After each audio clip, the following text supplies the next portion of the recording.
Regardez, si je prends mes 3 caractéristiques, l'utilisation de la raison, l'esprit critique, la quête du savoir, mais ces caractéristiques, je vais les retrouver dans la science. Le savant est quelqu'un qui se sert de la raison, le savant est quelqu'un qui doute, le savant est quelqu'un qui va à la quête du savoir. Attention, le savant doute comme le philosophe. Si le savant ne doutait pas, il ne pourrait pas découvrir le principe de la gravitation universelle. Parce que tout le monde avait dit que le soleil se lève à l'est et se couche à l'ouest. Le savant dit que c'est faux, parce qu'il a douté. Et il remet en cause une convention établie par le groupe.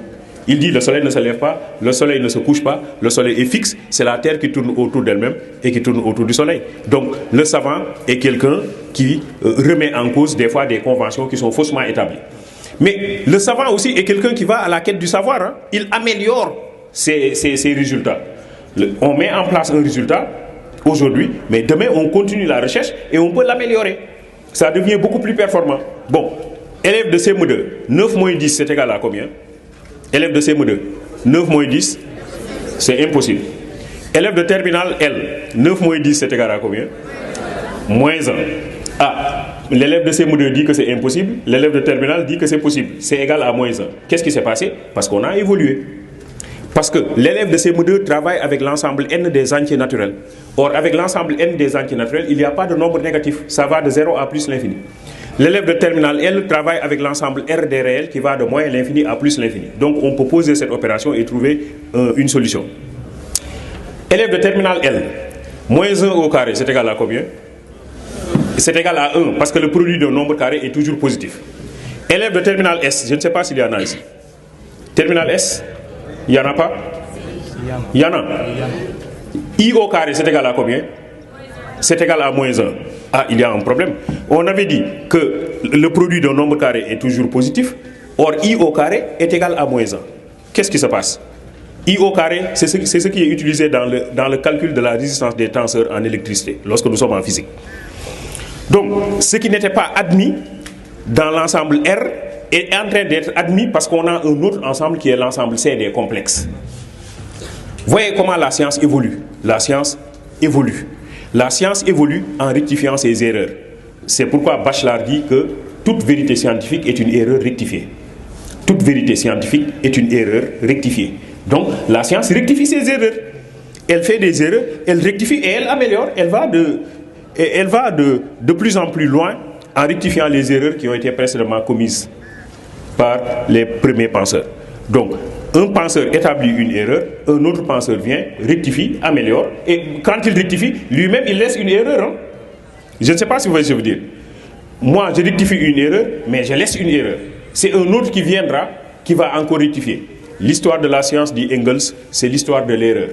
C'est-à-dire le remplacement de l'erreur par une nouvelle erreur, mais de moins en moins grande. C'est ça. L'histoire de la science, c'est l'histoire de l'erreur. C'est-à-dire le remplacement de l'erreur par une nouvelle erreur, mais de moins en moins grande. Donc la marge d'erreur, je ne sais pas comment on l'appelle en science, il y a un terme qui est plus approprié. La marge d'erreur devient de plus en plus rétrécie, mais il y a toujours erreur en science. Il y a un sujet qui a été donné au bac en France. Le sujet dit, si l'erreur est humaine, comment la science est-elle possible? J'ai bien aimé ce sujet parce qu'il comporte quelque part un piège. On dit à l'enfant, si l'erreur est humaine, comment la science est-elle possible? Comme si science et erreur ne peuvent pas aller ensemble. C'est ça le piège. Donc l'enfant risque de croire que là où il y a erreur, il n'y a pas de science. Alors que la science, justement, c'est l'erreur. C'est ça. L'enfant, bon. Le candidat doit montrer que c'est parce que l'erreur est humaine que la science est possible. Je ne sais pas si vous voyez ce que je veux dire. C'est parce que l'erreur est humaine que la science est possible. Le sujet dit, si l'erreur est humaine, comment la science est-elle possible? Mais c'est parce que l'erreur est humaine que la science est possible. S'il n'y avait pas d'erreur, il n'y aurait pas de science. C'est ce que Karl Popper appelle le principe de la falsifiabilité.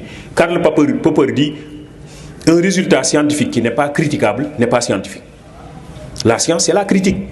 Un résultat scientifique qui n'est pas critiquable n'est pas scientifique.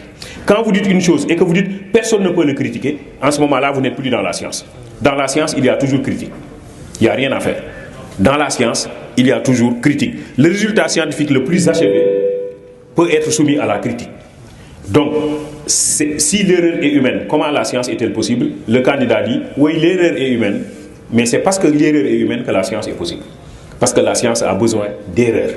La science évolue en rectifiant ses erreurs. Qu'on ne peut pas parler de science sans erreur. Le mot philosophie a été même créé par un mathématicien qui s'appelle Pythagore. Thalès, vous connaissez, Thalès c'est un mathématicien. Vous savez comment Thalès est mort? Thalès est mort en philosophant. C'est un mathématicien qui marchait dans la rue, qui philosophait et qui n'avait pas vu le puits qui était devant lui et il est tombé dans le puits. Oui, c'est comme ça qu'il est mort. Platon le raconte dans le Thétène.